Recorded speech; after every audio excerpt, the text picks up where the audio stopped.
ಎಲ್ರಿಗೂ ನಮಸ್ತೆ. ನಾನು ನಿಮ್ಮ ಡಾಕ್ಟರ್ ಶಾಂತಕುಮಾರ್ ಗುರೂಜಿ, ವೇದಿಕ್ ವಾಸ್ತು ಕನ್ಸಲ್ಟೆಂಟ್ ಮತ್ತು ನ್ಯೂಮರಾಲಜಿಸ್ಟ್. ಕಳೆದ ಸಂಚಿಕೆಯಲ್ಲಿ ನಾವು ನೈಋತ್ಯ ದಿಕ್ಕಿನ ಬಗ್ಗೆ ನಾವು ನೋಡಿದ್ವಿ. ಅಂದರೆ ದಕ್ಷಿಣ ದಿಕ್ಕು ಮತ್ತು ಪಶ್ಚಿಮ ದಿಕ್ಕಿನ ಮಧ್ಯದಲ್ಲಿ ಬರುವಂತಹದ್ದು. ಈ ದಿನ ನಾವು ನೋಡೋಕ್ಕೆ ಹೋಗ್ತಾ ಇರೋದು ಬಂದು ಪಶ್ಚಿಮ ದಿಕ್ಕಿನ ಬಗ್ಗೆ ನೋಡ್ತಾ ಇದ್ವಿ. ಅಂದರೆ ಪೂರ್ವ ದಿಕ್ಕಿನ ಎದುರುಗಡೆ ಬರುತ್ತೆ, ಆಪೋಸಿಟ್ ಆಗಿ. ಪೂರ್ವ ದಿಕ್ಕಲ್ಲಿ ಸೂರ್ಯ ಉದಯಿಸ್ತಾನೆ, ಪಶ್ಚಿಮ ದಿಕ್ಕಲ್ಲಿ ಸೂರ್ಯ ಮುಳುಗ್ತಾನೆ. ಸೊ ಈ ಪಶ್ಚಿಮ ದಿಕ್ಕು, ಇದಕ್ಕೂ ಒಂದು ಇಂಪಾರ್ಟೆನ್ಸ್ ಇದೆ.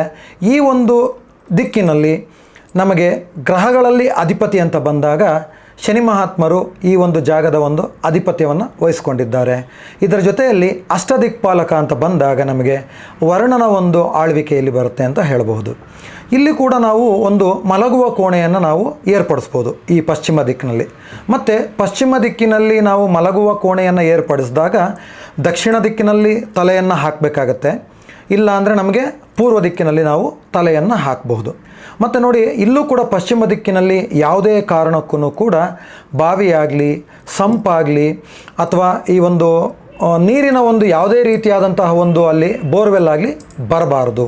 ಇದು ಬಂದ್ರೂ ಕೂಡ ಅಲ್ಲಿರುವಂತಹ ಅವರಿಗೆ ತೊಂದರೆ ಆಗುತ್ತೆ.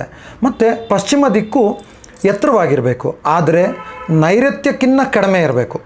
ಪಶ್ಚಿಮ ಎತ್ತರ, ನೈಋತ್ಯಕ್ಕಿಂತ ಕಡಿಮೆ. ಆವಾಗ ಏನಾಗುತ್ತೆ, ಆ ಮನೆಯಲ್ಲಿ ವಾಸ ಮಾಡುವಂತಹವ್ರಿಗೆ ಒಳ್ಳೆಯ ರೀತಿಯ ಶುಭ ಫಲಗಳು ಬರ್ತವೆ.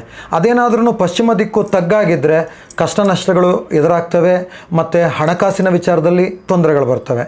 ಮತ್ತು ಈಗ ಪಶ್ಚಿಮ ದಿಕ್ಕಿನಲ್ಲಿ ಸೈಟ್ ಇದೆ ಅಂತಂದರೆ, ಪಶ್ಚಿಮ ದಿಕ್ಕಿನಲ್ಲಿ ಸೈಟ್ ಇದ್ದರೆ ಅವರು ಮನೆಯ ಮುಖ್ಯ ದ್ವಾರವನ್ನು, ಅಂದರೆ ಮೇಯ್ನ್ ಡೋರನ್ನು ಯಾವ ಕಡೆ ಇಡಬಹುದು ಅಂದರೆ ನಾರ್ತಲ್ಲಿ ಮೇಯ್ನ್ ಡೋರನ್ನು ಇಟ್ಟರೆ ಅವ್ರಿಗೆ ತುಂಬ ಒಂದು ಶ್ರೇಯಸ್ಕರ ಆಗತ್ತೆ. ಸೊ ಈ ಪಶ್ಚಿಮ ದಿಕ್ಕನ್ನು ಕೂಡ ನಾವು ಯಾವುದೇ ರೀತಿ ನಾವು ಅಂದರೆ ವಾಸ್ತುವಿನ ಪ್ರಕಾರ ದೋಷಪೂರಿತ ಮಾಡಿಕೊಳ್ಳಬಾರ್ದು. ಅದನ್ನು ಮಾಡಿಕೊಂಡ್ರೂ ಕೂಡ ಅನಾನುಕೂಲಗಳಾಗುತ್ತೆ.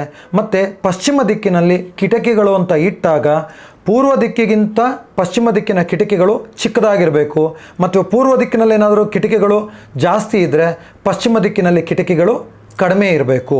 ಇದು ಕೂಡ ವಾಸ್ತುವಿನ ವಿಚಾರದಲ್ಲಿ ತುಂಬ ರೀತಿಯಾದಂಥ ಒಂದು ಪ್ರಾಮುಖ್ಯತೆಯನ್ನು ವಹಿಸುತ್ತೆ. ಮುಂದಿನ ಸಂಚಿಕೆಯಲ್ಲಿ ನಾವು ವಾಯುವ್ಯ ದಿಕ್ಕಿನ ಬಗ್ಗೆ ನಾವು ತಿಳಿದುಕೊಳ್ಳೋಣ. ಎಲ್ರಿಗೂ ನಮಸ್ಕಾರ.